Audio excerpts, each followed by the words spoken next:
નમસ્કાર. Weather analysis ચેનલમાં તમારું સ્વાગત છે.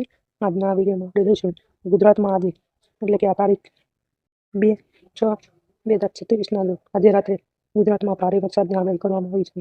હવામાન વિભાગના મોડેલના આધારે જાણીએ તો આજે રાત્રે ગુજરાતમાં 15 જેટલા જિલ્લામાં ભારે વરસાદથી હળવા વરસાદની આગાહી કરવામાં આવી છે.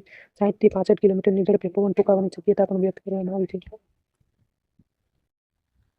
વિન્ડી એપના માધ્યમથી જોઈએ તો ગુજરાતમાં આજે એક કચ્છ ઉપર સાયક્લોનિક સર્ક્યુલેશન છે અને સિસ્ટમ મજબૂત છે. જે આવનારા સમયમાં 1-2-3 કલાકમાં ગુજરાતના ઉત્તર ગુજરાત, મધ્ય ગુજરાત અને દક્ષિણ તરફ આગળ વધશે. જેના કારણે અત્યારે હાલ કચ્છ, બનાસકાંઠા અને સાબરકાંઠામાં વરસાદ ધીમે ધારે ચાલુ થયો છે અને ધીમે ધીમે જેમ સમય પસાર થાય છે તેમાં આવનારા 2-3 કલાકમાં ગુજરાતમાં સિસ્ટમ અંદર ઉતરશે, જે દક્ષિણ ભાગમાં થશે, જે ગુજરાતના મોટાભાગના જિલ્લામાં વરસાદની શક્યતા છે. જેમાં ખાસ કરીને જોઈએ તો બનાસકાંઠા છે, સાબરકાંઠા છે, મહેસાણા છે, અમદાવાદ છે, સુરેન્દ્રનગર છે, કચ્છ છે, મોરબી છે, એ તમામ વિસ્તારોમાં વરસાદની સિસ્ટમ ભારે વરસાદની શક્યતા વ્યક્ત કરવામાં આવી છે.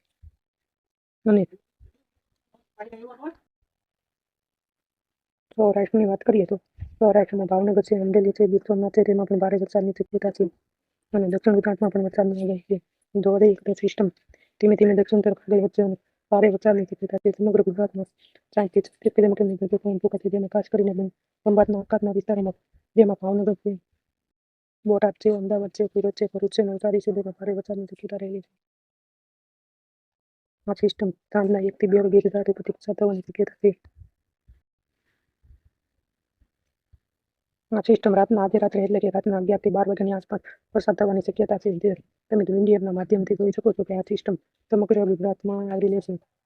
સિસ્ટમના કારણે ગુજરાતમાં ભારેથી અતિભારે વરસાદની આગાહી કરવામાં આવી છે. તો રેડ એલર્ટ જાહેર કરવામાં આવ્યું છે. વિન્ડી એપના માધ્યમથી જોઈ શકાય છે કે રાતના 1 વાગે આ સિસ્ટમ મધ્ય ગુજરાત અને સૌરાષ્ટ્ર થઈને ખંભાતની અખાત તરફ આગળ વધશે. તો હવામાન વિભાગની લેટેસ્ટ અને વિન્ડી એપના માધ્યમથી જોઈ શકાય છે કે આવનારા 5 દિવસ સુધી ગુજરાતમાં અતિ ભારે વરસાદની શક્યતા છે. વિડીયો કેવો લાગ્યો? વિડીયો જોઈને લાઈક કરજો. અને આવનારા 2-3 દિવસની વાત કરીએ તો પણ 4 તારીખે પણ ફરી ઉત્તર ભારત તરફથી એક મજબૂત સિસ્ટમ ગુજરાતમાંથી પસાર થવાની.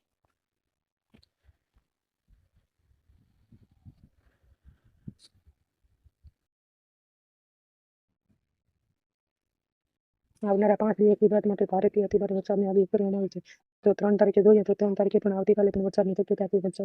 ગુજરાતના દરિયાકાંઠાના છે અને સૌરાષ્ટ્રના વિસ્તારોમાં ભારે પવન સાથે વરસાદની શક્યતા છે. સાથે 4 તારીખે જોઈએ તો ઉત્તર ભારત તરફથી એક મજબૂત સિસ્ટમ ગુજરાત તરફ આવતી હોય તેવી દેખાય છે. અને તે પણ સિસ્ટમ ઉત્તર ગુજરાત, મધ્ય ગુજરાત અને સૌરાષ્ટ્રમાંથી પસાર થશે અને ભારે વરસાદની શક્યતા છે. 5 તારીખે પણ જોઈએ તો મધ્ય ગુજરાત અને દક્ષિણ ગુજરાતમાં વરસાદની શક્યતા દેખાઈ રહી છે. એક પછી એક મજબૂત સિસ્ટમ ગુજરાતમાંથી પસાર થવાની છે. એટલે આવનારા દિવસોમાં પણ પ્રી મોન્સૂન એક્ટિવિટીના ભાગરૂપે વરસાદની આગાહી રહી શકે છે. વિડીયો કેવો લાગે તો એને અમને કોમેન્ટ કરજો. ચેનલ બનાવો તો સબસ્ક્રાઈબ કરજો.